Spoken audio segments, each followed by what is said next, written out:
already in China, because of coal largely, and to some extent other automobiles, 30% of the country has severe acid rain. That's a very serious number.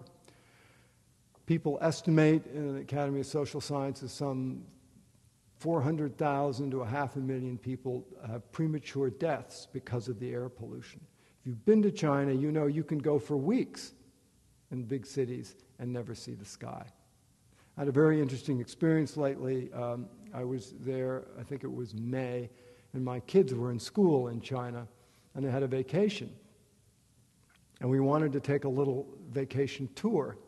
So we got a van, got in, had a friend, and we went out to Shanxi province, which is sort of in the northwest, which is coal country. And I thought, well, you know, we drive outside of Beijing, go get past the Great Wall, you know, then we'll see the sky.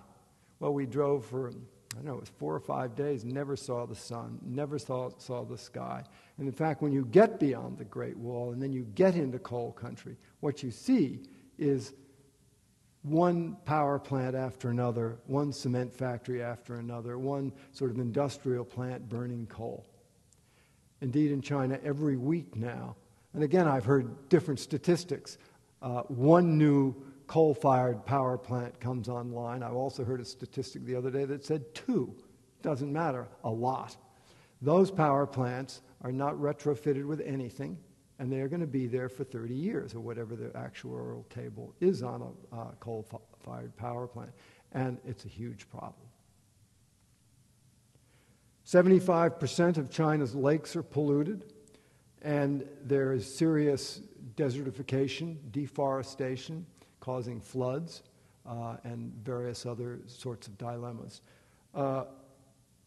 75% of the river water adjacent to cities is undrinkable, and in many cases it is unusable for industrial purposes. And what is even more shocking is that an alarming number of rivers have stopped flowing, to wit, the Yellow River, which stops flowing in the summer about 200 miles up from its final delta.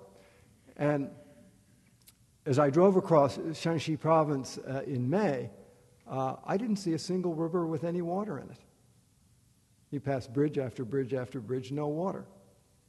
So the ground table is being pumped out. It's the only refuge for industry and people who need water.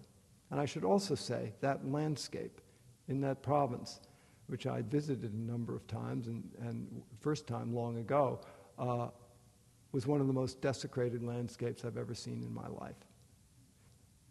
Piles of coal everywhere, fly ash, you know, cement factories with wind sort of whipping the powdered limestone off of piles like off the face of Everest. And you would go for mile after mile, and there would be these incredible occlusions of junky little shacks with restaurants and truck stops, you know, the soil saturated with solvents and oil, and then all up and down these roads, thousands and thousands of coal trucks. There was an article just day before yesterday in the New York Times about this coal trucking industry. In fact, coming back into Beijing, it was May Day, the communist holiday, and all of the coal trucks were being kept out of Beijing. They had to wait for a couple of days while the holiday got over. And so there were these armadas of these trucks with truck drivers, you know, thousands of trucks just stopped along the road waiting. And you got a sense of the incredible, the staggering dimension of this energy question for China, the one that coal is the answer, because China has a lot of coal. Unfortunately, it's very high sulfur content coal. And I should say that the mining industry in China is extremely primitive. And there are thousands of deaths every year of miners. It's very unregulated. And the Shanxi coal barons are, of course, famous for their wealth, and they all live in Beijing and drive big black cars. But, you know, China's got the needle in its arm. But then so do we.